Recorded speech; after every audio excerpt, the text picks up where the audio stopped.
No problem. So what we want to do very quickly is giving you, as Caitlin said, an overview of what's going on. And it starts, Caitlin, my slides are not advancing.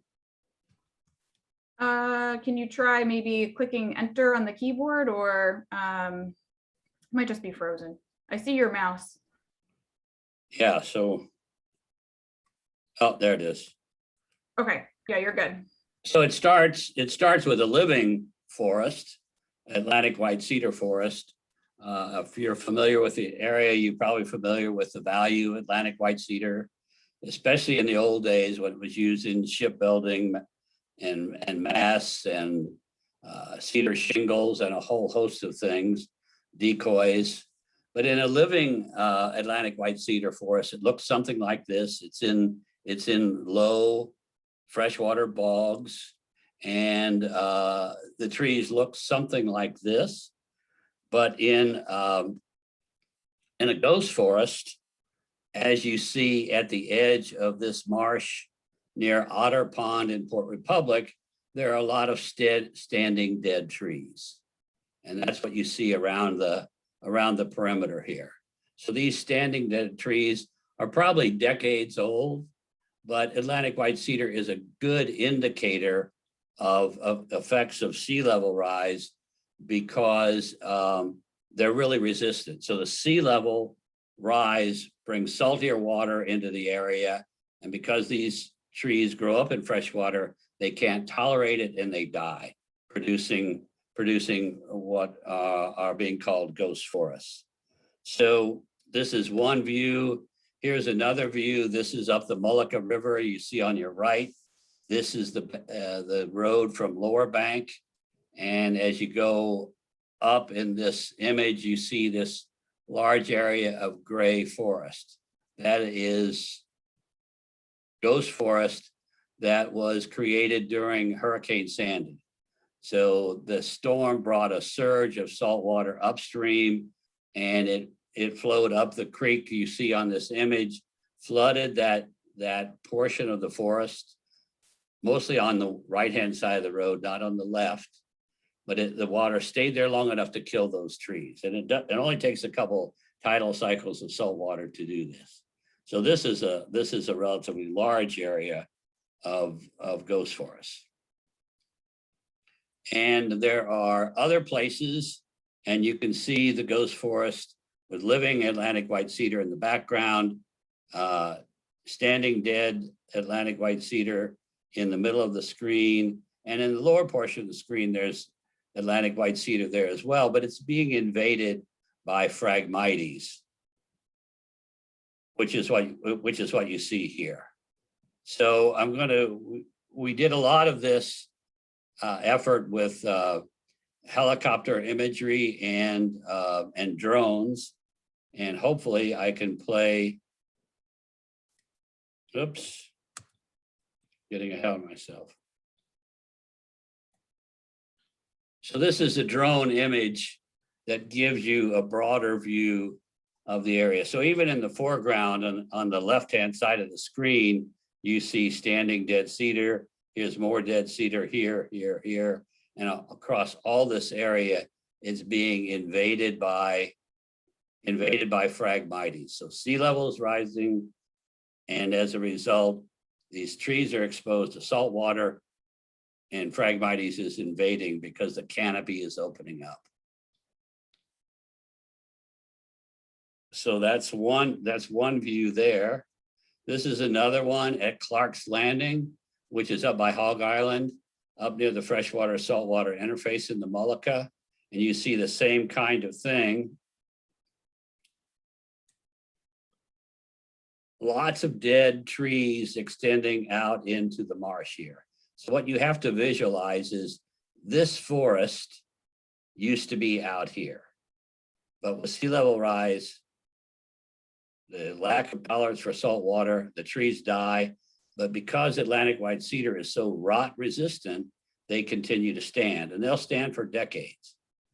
And again, Phragmites Phragmites invading the whole area. This is an ongoing process. Now, on the other hand, we see other indications of sea level rise in the system, things we call cedar cemeteries, like this one up in the Bass River. These are former ghost forests. They're centuries old in some instances, and but they occur frequently. The only catch is you have to catch them at the appropriate tide cycle, because at high tide at this site, all that would be underwater. So, but these are quite common features, and Jennifer and I have mapped a number of these. So again, I would refer to this as a cedar forest. The timbers are mostly gone. It's the roots and stumps that are remaining, again, after centuries. And some of these stumps are quite large. We often go up into these small tributaries in the Mullica in kayaks in order to get to the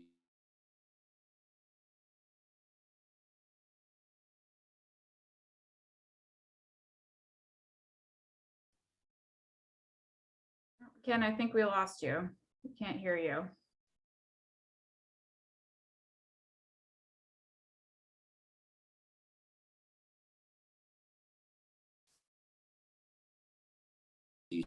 sites.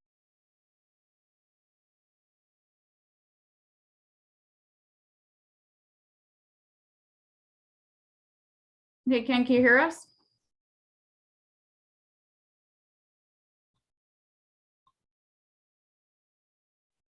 If you can hear Ken, maybe try turning off your video just to increase your bandwidth a little bit. Oh, I think you're back though. Could you hear me now? Yes. My problem is I'm doing this from home, which is too close to the Pine Barrens. So the connectivity isn't always great. No So for these cedar cemeteries, this is another example. This is across the water is downtown Port Republic. And in this site in the 1930s used to be covered by marsh, but now the marsh is eroded away with sea level rise, and you see the vast amount of timbers that are being exposed. You can see the marsh in the foreground there. It used to be all the way out to the water's edge. It's been lost, and that's exposing all these Atlantic white cedar timbers. And this is one of the sites on our map that we'll give you directions to later. So again, another example of remnants of Atlantic white cedar that are around, have died and are around because they're more resilient. But again, the effect is sea level rise. So it goes on and on, acres at this site.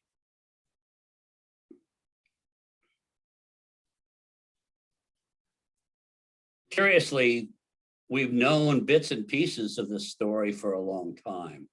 As early as the early 1800s, people understood that there were trees buried in the muck and the mire, especially along the Delaware Bay shore.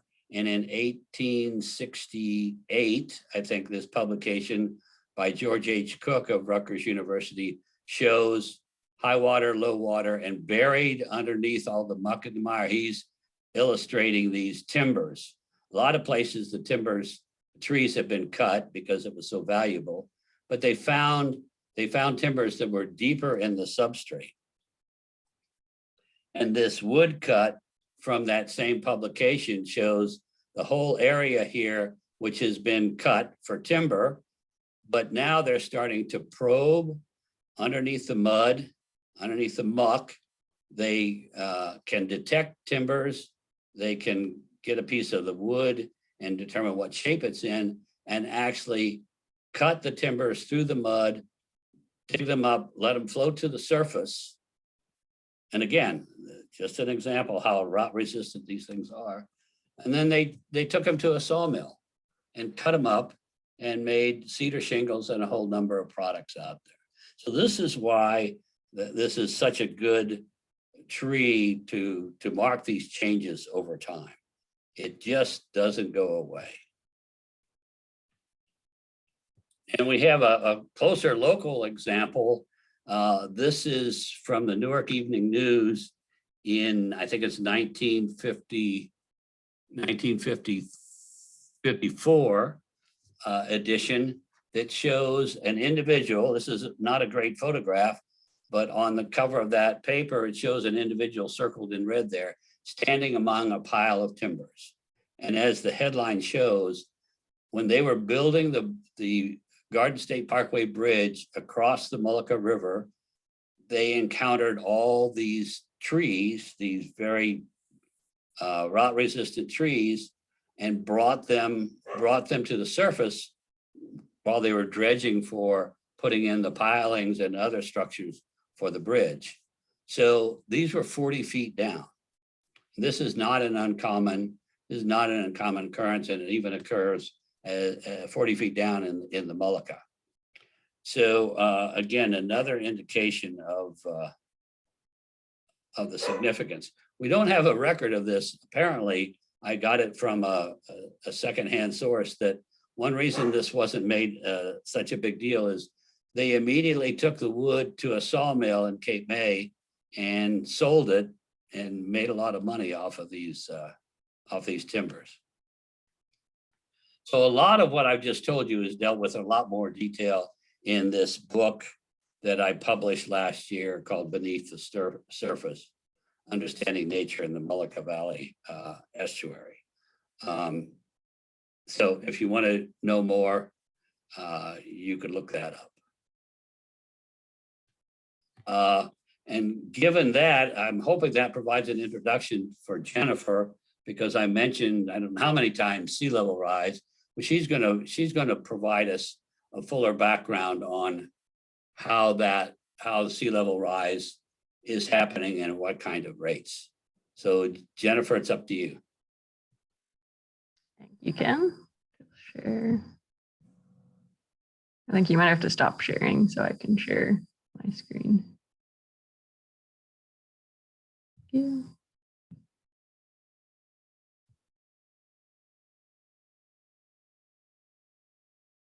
All right, yeah, so I'm gonna go through a bit more of the background, connecting, the links between broader climate change and sea level rise, and then how we get the formation of these ghost forests. So if we want to start just thinking about broad climate change, we have to start with thinking about increasing carbon dioxide. So this is, human-produced greenhouse gas emissions, mostly carbon dioxide, because of burning of fossil fuels. So we can see here, just from the early 2000s to present, obviously increasing CO2 levels over this whole time period. But you want to think about the significance of this. So you want to compare it to what we've seen on much longer timescales and why this matters today with having such high levels of carbon dioxide.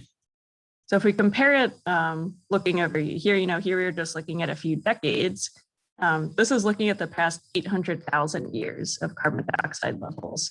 And yes, carbon dioxide has changed naturally quite a bit over time through these cycles.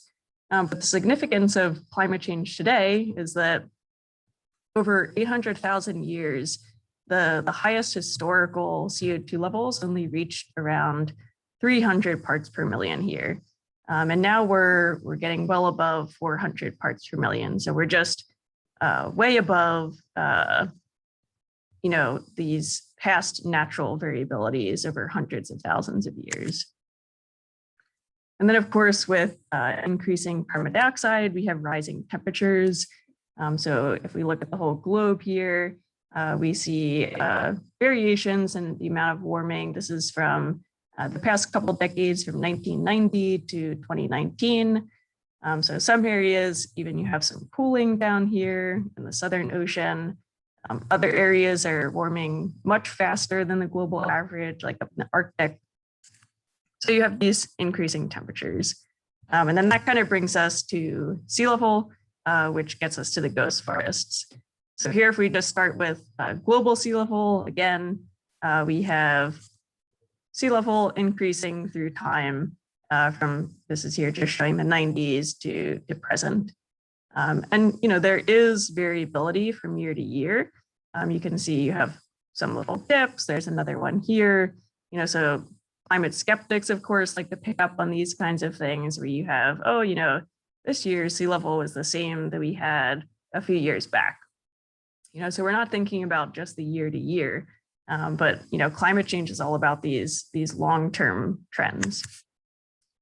And why is sea level rising? So there are two main reasons with climate change. The first one is the warming oceans. So as there is more heat in the atmosphere, the ocean is able to take up a lot of that heat, and warm water expands. So it takes up a larger area. So you have these warming oceans and increasing sea level.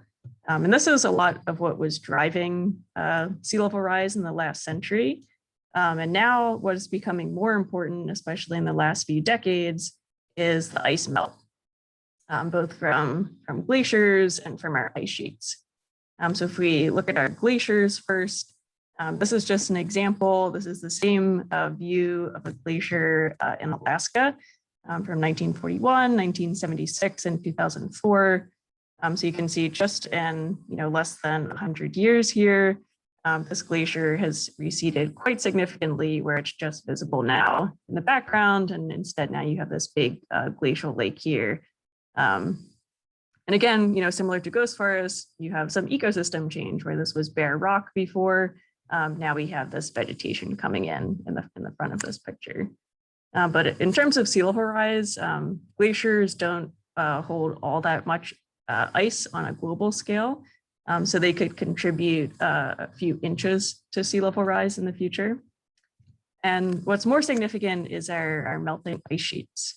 So we have our Greenland ice sheet in the north here on the left, and then our Antarctic ice sheet. And just, to put in perspective, this is the same, spatial scale of looking at the Earth.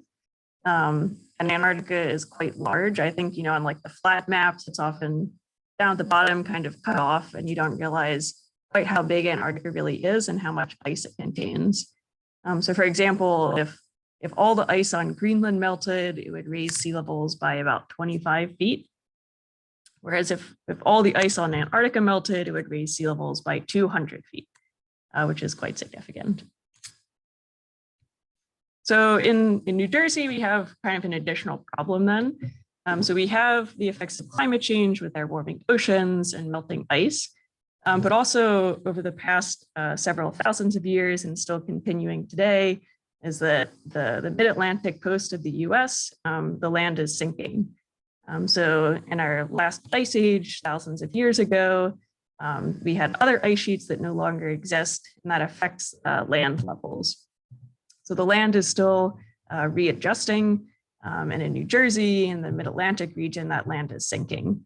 So especially with the formation of ghost forests, that kind of just affects compounding on one another, where we have sinking land, and then we have accelerating sea level rise from climate change. So you have this much larger relative sea level rise in New Jersey compared to a global average. So if we look at just sea level in New Jersey now, this is the tide gauge from Atlantic City. So it started recording data back in the early 1900s. And we have this rate of 4.1 millimeters per year over that time period. Again, we want to think about what's significant about that by comparing it to kind of natural variability from the past. So here, if we look at that rate of sea level again, this is still in millimeters per year over the last 2,000 years. We can see this variability of around 1.5 millimeters per year until the last few hundred years. This is when humans started burning fossil fuels. You have increasing carbon dioxide, increasing temperatures, and then this acceleration in sea level rise. So the rates that we're seeing today of sea level rise are more than double that average over the last 2,000 years. And this is where then the ghost forests come into play, because they act as a really good visual example of what's going on and how this process can accelerate. Because you can look at at figures like this, and you can see that there's an increase. You can think about the values of the rate of change, but it's not always easy to put into perspective what that really means. Just saying 4 millimeters per year, what actually happens, right?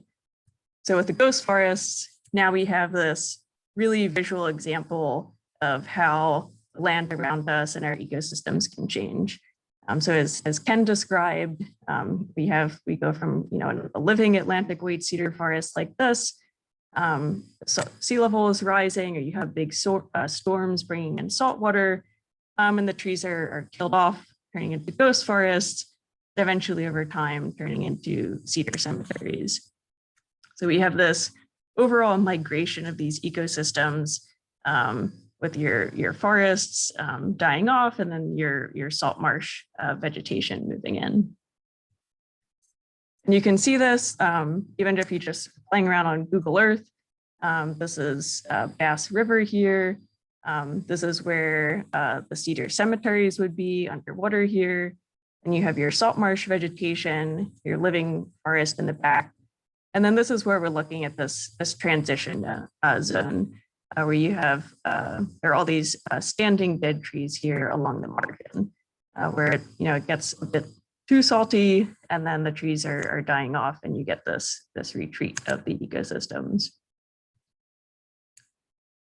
So as Ken mentioned as well, we've done some mapping of trying to figure out where these ghost forests exist in this area and where we can find them. And it's kind of, once you start looking for them, they're easy to find. So we're not seeing them right along the coast here, down around Great Bay and the Atlantic Ocean.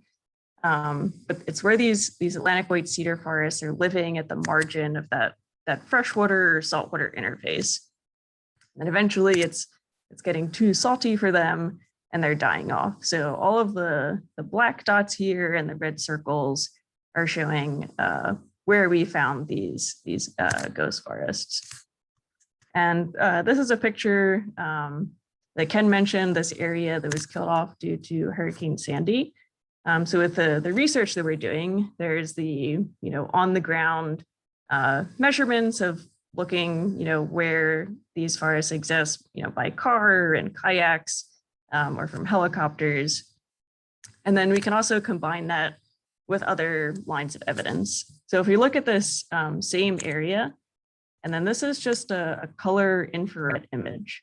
So it's from July 2010 and then July 2013.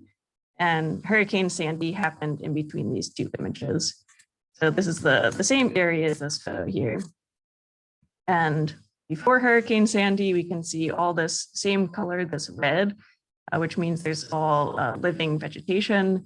And now, July 2013, after Hurricane Sandy, we can see this whole area has changed color, where these trees have died and turned into a ghost forest.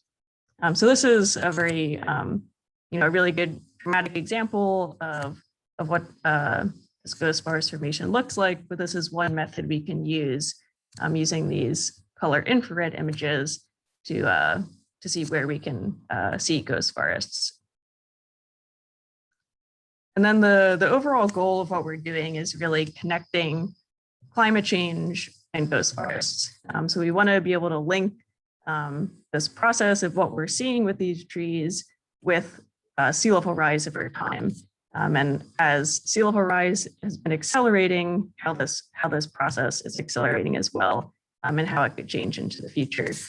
So that involves things like taking tree cores here, trying to figure out when certain trees died in particular areas, and same for these cedar cemeteries, and linking it with sea level change over time. And then even going back further in time, because we've had this transition of these forests to marshes, we can even see that within the sediment. So if you take a sediment core, this is from a salt marsh, and this brown here, this is the top of the core, is a salt marsh peat. And then here towards the bottom, we get into this darker, fresh kind of forest soil. So even in the sediment, we can see this, forest to marsh transition. And then we have the more modern ghost forest where we have standing trees today. And the importance of all of this is that with climate change, it's all about the acceleration. And then also, how ghost forests can be used to communicate climate change because it is such a visual example. So a few weeks ago, Ken and I were filmed for a documentary with a French film crew who came out to New Jersey. So this is hopefully going to be out sometime later next year, but it's looking at sea level and kind of the effects and as well as solutions for future sea level rise in New York City and Singapore and Rotterdam. And then they also came down to southern New Jersey to look at the ghost forests to use them, as a tool to help explain climate change. And that kind of leads into being able to use ghost forests as an art form to explain the climate science. So that's what we'll get into with Maya Lynn's Ghost Forest exhibit in Madison Square Park in New York, which opened last month. But I think before we get into that, Ken and I can answer any questions you may have before that. All right, great. Thank you, Jennifer and Ken, for the overview about ghost forests in our area especially. So if you do have a question, feel free to take yourself off mute, pop it in the chat box, whatever you're more comfortable doing. If you would like to take yourself off mute, just go to the reactions button and raise your hand just so I know who would like to speak. I think we do have a question for you guys. Can anything else grow in these ghost forests? In the pine barrens, a burn causes new growth. What about a ghost forest, or is it too salty? Can we introduce something to give new habitat? It's a good question.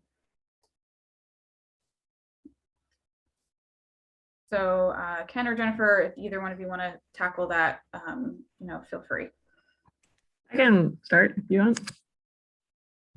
Yeah, so when the saltwater invades, especially these freshwater bogs where the Atlantic White Cedar lives, a lot of things die. But when we were out filming with that French crew, we were in that large area of ghost forest, and there are a lot of kinds of vegetation that are coming back there. There are cattails, there's phragmites, there's a whole host of freshwater plants that are now surviving again.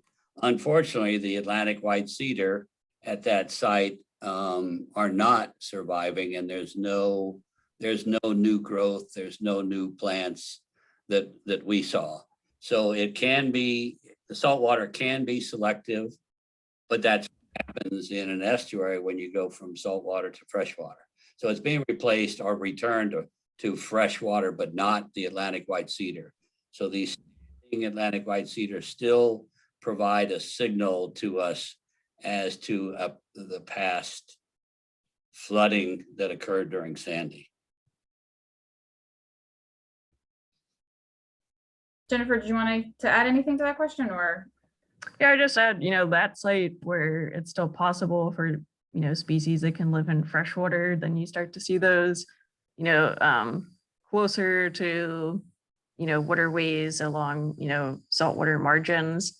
The main transition is this kind of forest to then salt marsh kind of plants like Phragmites, which is invasive, but it can easily take over these now kind of disturbed areas, and they can tolerate a little bit of that salt, but they're still at that freshwater salt margin.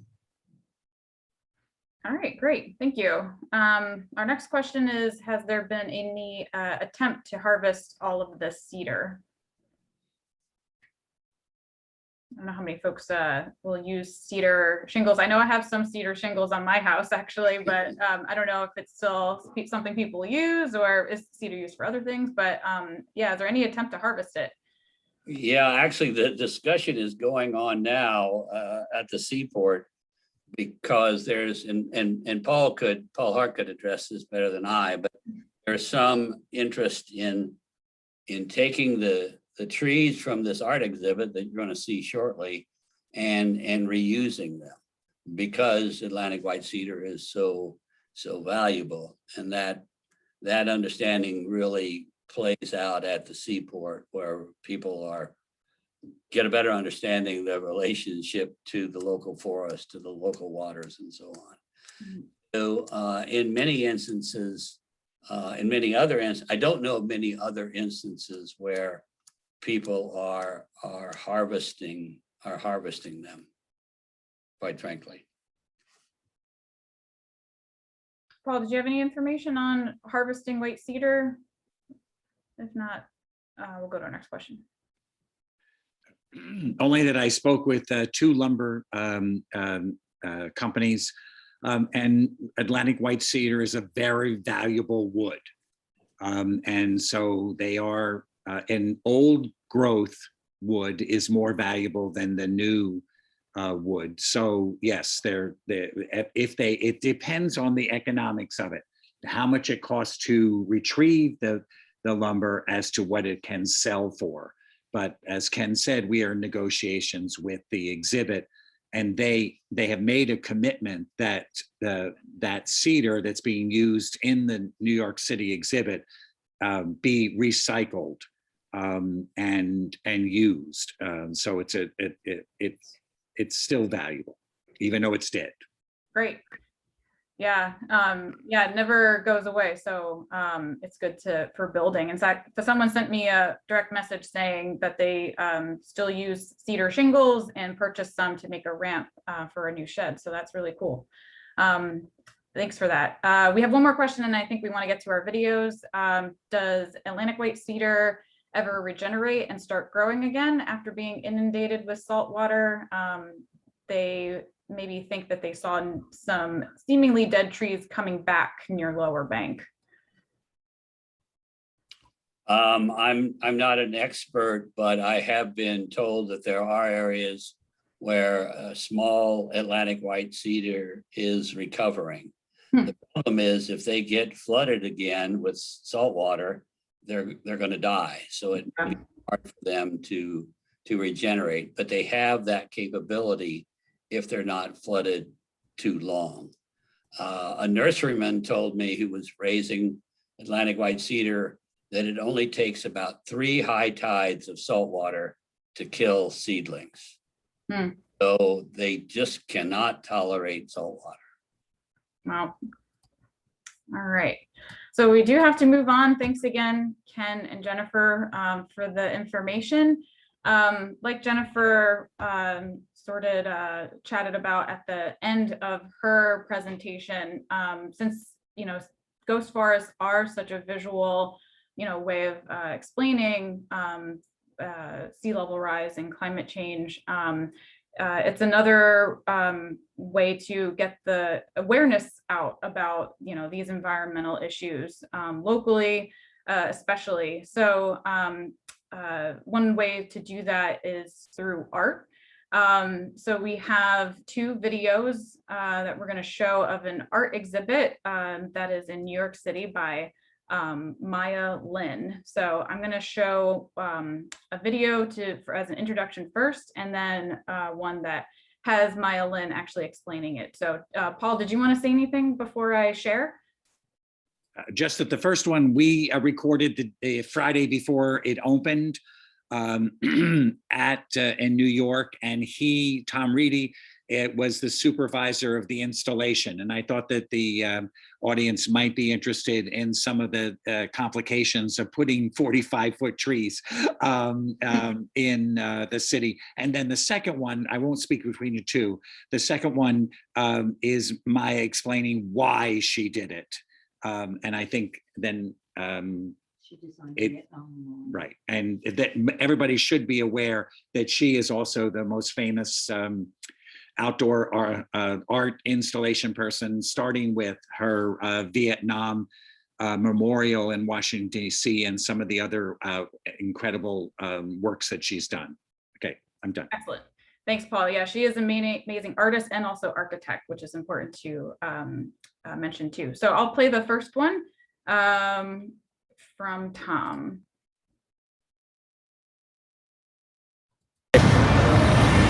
Okay. Hi, my name is Tom Reedy. I'm the Senior Project Manager for the Madison Square Park Conservancy. I work on the art exhibitions here at the park. This is Maya Lynn's Ghost Forest, which is 49 Atlantic White Cedar trees that were harvested from a dead forest down in the Southern Pine Barrens, transported up here and replanted here on what we call our oval lawn here at Madison Square Park. These trees came into the park at the very end of March. We brought them up on 5 flatbed trucks that we had to bring in during the middle of the night because we were bringing in 52-foot long trees, and we needed to make sure we were pretty clear and not too many people in the park when we were doing it. So we did that, and then the following week we began the installation.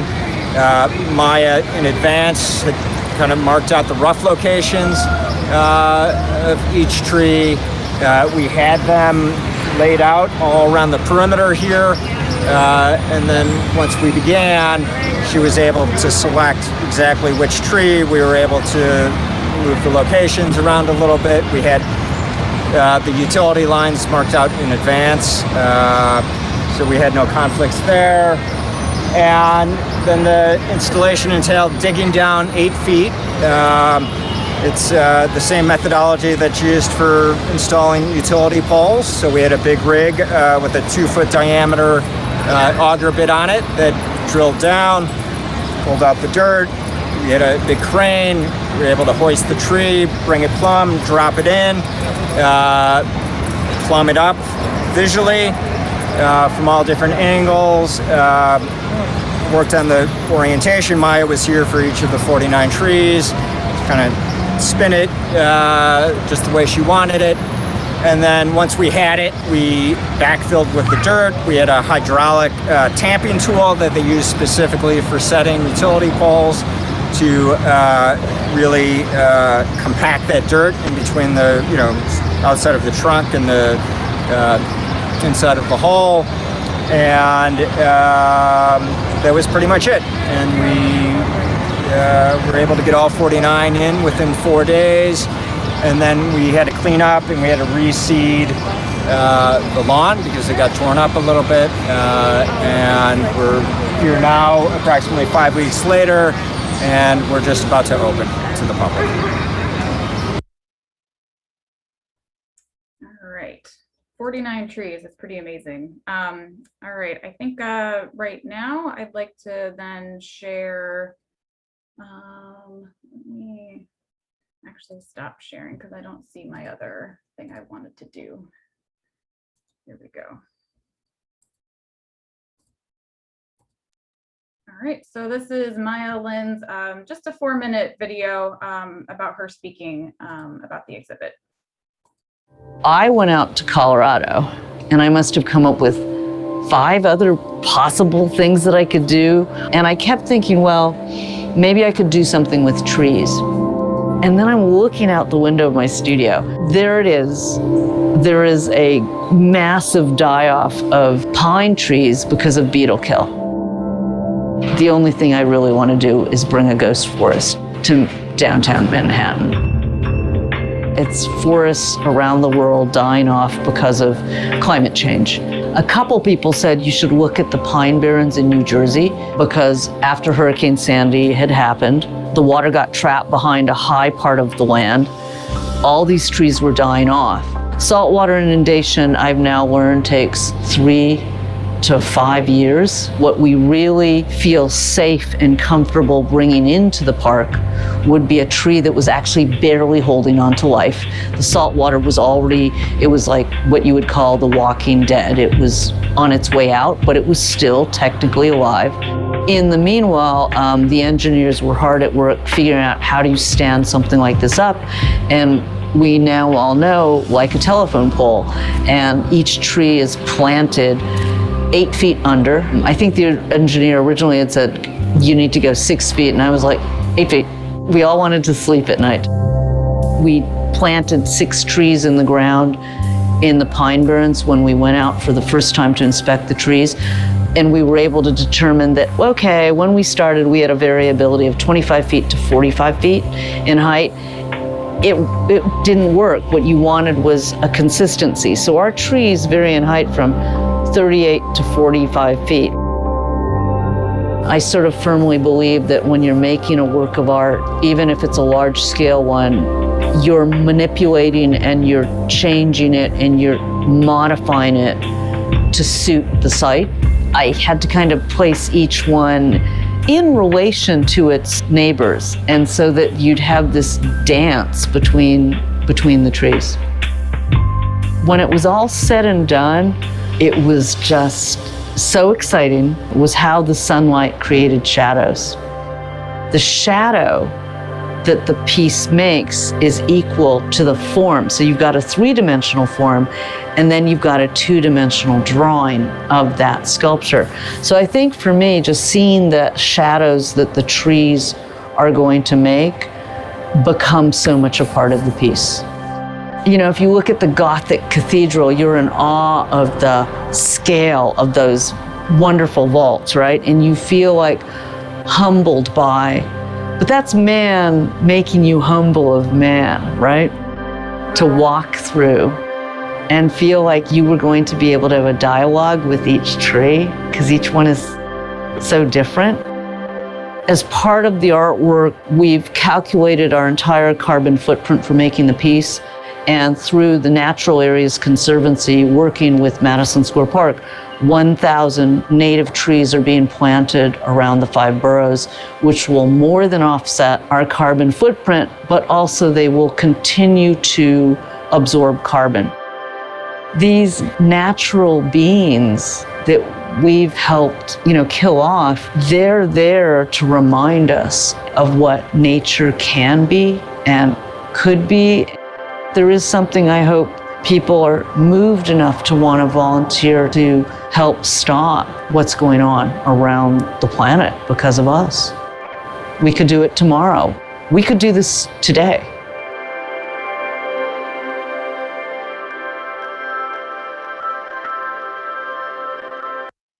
All right. Stop sharing. So cool that they took their carbon footprint into consideration too when doing that. I'm going to put that link also for everybody in the chat if you want to go watch it again. Paul, did you have anything else to add? Just 2 points. When we were up there, we noticed that the wildlife in New York City immediately took over the forest. The squirrels, the birds, they were all just as if these trees are ours, we're going to exist with them. And it was really funny how they just thought, oh, this is here, this must be for me. And they took over for it. And the second was that they lit it while we were there. I don't know whether they're continuing to light it at night or not, but it is very, very impressive at night as well. Maya speaks about the shadows of the sun, and since it is surrounded by a forest of real trees with leaves, the sun doesn't always get into it, but at night it has a very eerie aspect of it. And the last thing would be that we are planning, if anyone's interested, on taking a bus trip if COVID has really left us by the fall, up to the actual exhibit. If anybody wants to write to you and say they'd be interested in more information to go, we're going to have a personal tour by the conservatory that they'll talk at that point about how effective they thought the message was as projected through art. Mm-hmm. That's it. Great. Thanks, Paul. There is a question about the trees. Were they dead prior to harvesting them, and did they have to alter them to place them in the exhibit? I think from the video, they said dead or nearly just about dead.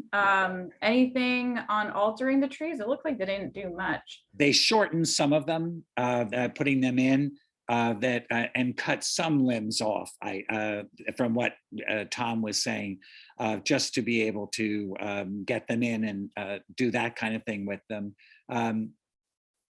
And that they made a commitment that they are not throwing them away. They will be reused in some way, shape, or form.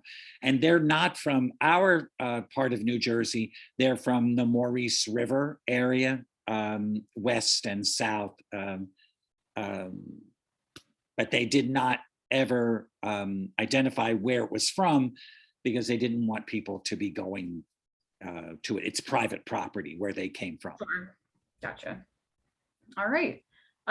So yeah, you can either, explore that exhibit on your own. I think it goes until November. Yes. I believe mid-November. Yeah. So you can, if you're heading up that way to New York City, you can check that out, or just go just to see it, or chat with Paul about doing that trip if you're able to in the future.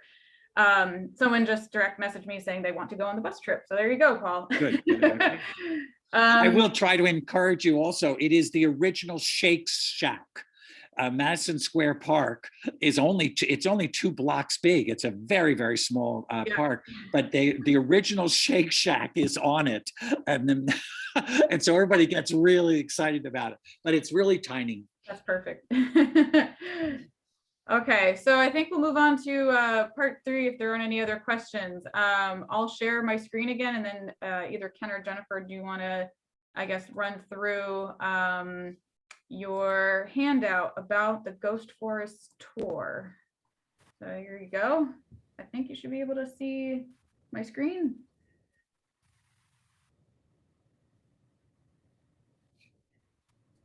You guys see that off the beaten path or beaten track? You can't see. Yes.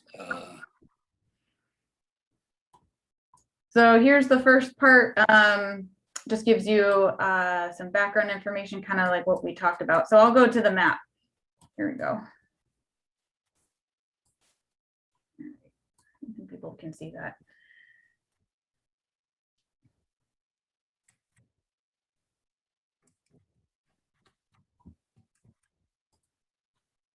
Can you hear me, Caitlin? I can hear you now. Okay. So Jennifer and I, based on our experience, a lot of different experiences with helicopters and in kayaks and so on, we have some idea of the distribution, and Jennifer showed you a map of our interpretation of that in the Mullica system, for example. But we wanted to, speaking of exploring, we wanted you to have the option to do your own exploring. So we've identified a number of numbered sites shown on this map ranging from Bass River to Wading to the Mullica and along Naco Creek area outside of Port Republic, where you don't even have to get out of your car to see a ghost forest. So the map indicates those approximate locations. There are others, but these are the ones we thought that might be the easiest for anyone to see. And then can you go to the next page? Yep. And we've indicated the number of these, and those correspond to the map. And with each, there's a description of how to get there, what road and that kind of thing. And then we also indicated the road type. So it's A is a paved road, easy to get to, but others are sand roads, still passable, but just to let you know. And then we've also indicated the visibility. So if it's a 1, it's easily visible. If it's a 2, it's less visible. And I also should point out in location number 1, if you decide to go there, and it's near the Seaport, that location is of a living Atlantic White Cedar forest. So that would give you a basis for comparison to the ghost forests that are indicated elsewhere on the map. But this is sort of part of the Seaport's off the beaten track approach, and I think it makes a lot of sense. But again, relatively easy to do, and you don't have to get out of your car.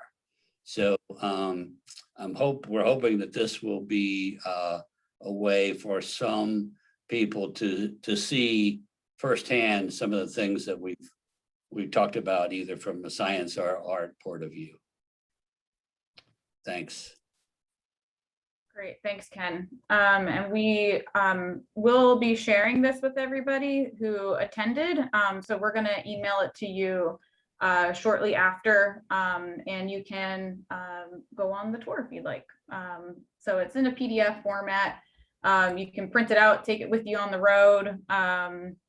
You know, so it's easy to follow the tour. All right, I think, were there any other questions before we wrap this presentation up today? Again, you can take yourself off mute or put your question in the chat. Yes, so yeah, Kathleen, I think I just answered your question. Caitlin, Yes. it's Kathleen again. Sorry, I always feel like I come on here and I'm the girl with 1,200 questions. That's fine. So Ken and Jennifer, what can we do as citizens? I mean, besides be shocked by these presentations and, you know, visit the exhibits and go, you know, drive around. What can we do to spread the word, I guess, and to talk about this? I mean, you're obviously here holding this seminar for reasons to educate us, but what would you recommend that we do as citizen scientists, I guess, and help out and spread the word?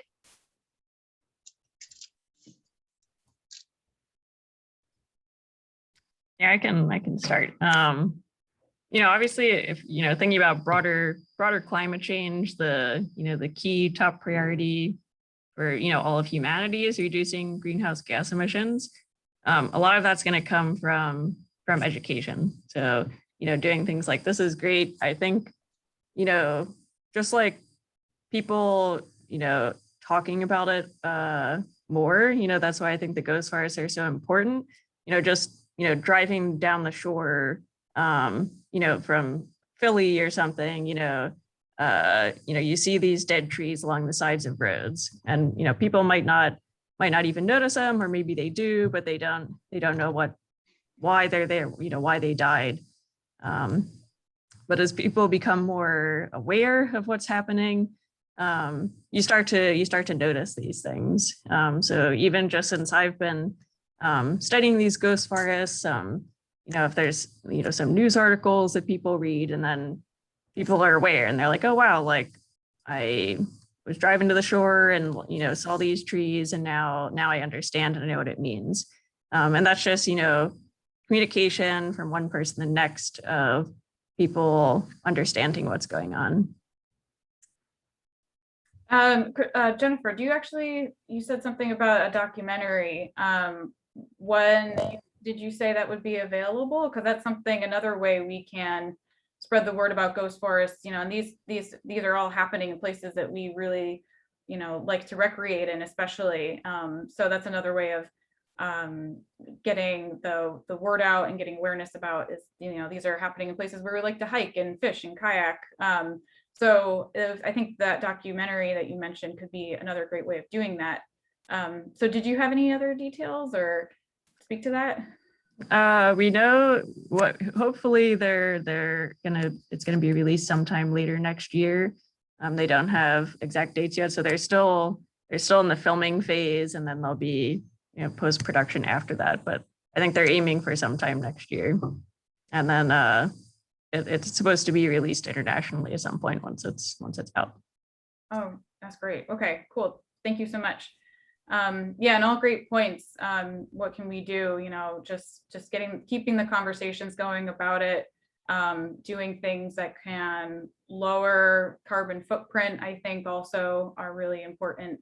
Ken, did you want to speak to anything on that question?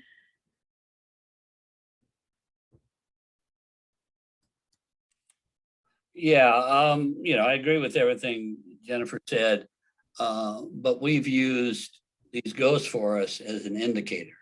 And in fact, there are lots of things that are happening that also reflect climate change and sea level rise. So for example, I spent some time thinking about the marshes that occur in the Mullica Great Bay system. And we are losing our marshes. They're not lost, but we're losing them. And so there's more than one indicator of the problems associated with climate change. So the next thing is to, yes, convey this to other people, communicate the issue, but also take some actions. Call your congressman, let them know how you feel. Good point, Ken. Yeah, absolutely. All right, are there any other questions? I know we're a little bit over time, but I just want to see if anyone else had anything they'd like to ask or comment on. I want to thank everybody, Paul, Ken, Jennifer, for putting this all together. It's a really relevant and interesting topic, and something that can be educated through various means, right? Like what we're doing today through art, to give us different perspectives on the issue and what's going on. So really powerful stuff. So I don't see any other questions. So if you do, you can always, send us an email. I'll put my email in the chat before we all sign off. But thank you very much for joining us this afternoon. And I hope you enjoy the rest of your day, everybody. Thanks for tuning in. Appreciate it.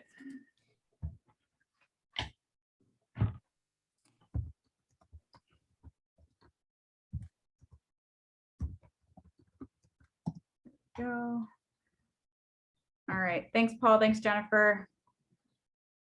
I'm going to stop recording.